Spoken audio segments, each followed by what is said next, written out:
राज्यात अनागोंदी वाढत होती तेव्हा मीच क्रांती घडवली. भ्रष्टाचाराचा टांगापलटी, घोडा फरार. राज्यात अनागोंदी वाढत होती तेव्हा मीच क्रांती घडवली होती. भ्रष्टाचाराचा टांगापलटी केला आणि घोडे फरार झाले. 3 वर्षापूर्वी जेव्हा राज्यात अनागोंदी झाली होती तेव्हा या एकनाथ शिंदेनी क्रांती करून बदल घडवला, सत्ता पालट करून टाकली. तेव्हा टांगापलटी, घोडे फरार झाले आणि राज्यात सर्वसामान्यांच्या, गोरगरिबांच्या, लाडक्या बहिणींच्या, भावाच्या, शेतकऱ्याच्या, वारकऱ्याच्या सगळ्यांच्या मनातलं सरकार आणलं. जिथे बदल हवा असतो तिथे हा एकनाथ शिंदे जातो, असे वक्तव्य राज्याचे उपमुख्यमंत्री एकनाथ शिंदे यांनी शनिवारी उदगीर येथील जाहीर सभेत बोलत होते. पुढे उपमुख्यमंत्री शिंदे म्हणाले, 2.5 वर्ष मुख्यमंत्री म्हणून काम केलं. एक कल्याणकारी, गोरगरिबांचे, लाडक्या बहिणींचे राज्य आले पाहिजे म्हणून आटापिटा केला.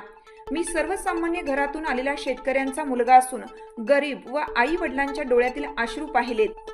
जेव्हा मुख्यमंत्री झालो तेव्हा पहिलं काम मुख्यमंत्री माझी लाडकी बहीण योजना आणली. तेव्हा खूप लोकांनी खोडा घातला.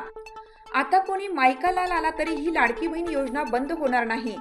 राज्यातील युवकांना रोजगार मिळाला पाहिजे यासाठी जीवाचे रान करून सामान्यांना न्याय देण्याचं काम करेन. उदगीरच्या विकासासाठी शिवसेनेच्या सर्व उमेदवारांना निवडून द्या. उदगीरचा थांबलेला विकास करून दाखवतो. मी विकासासाठी कटिबद्ध आहे, असं त्यांनी सांगितलं.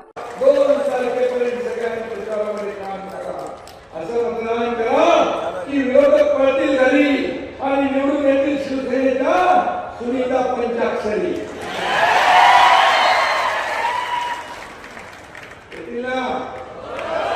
पाहिजे.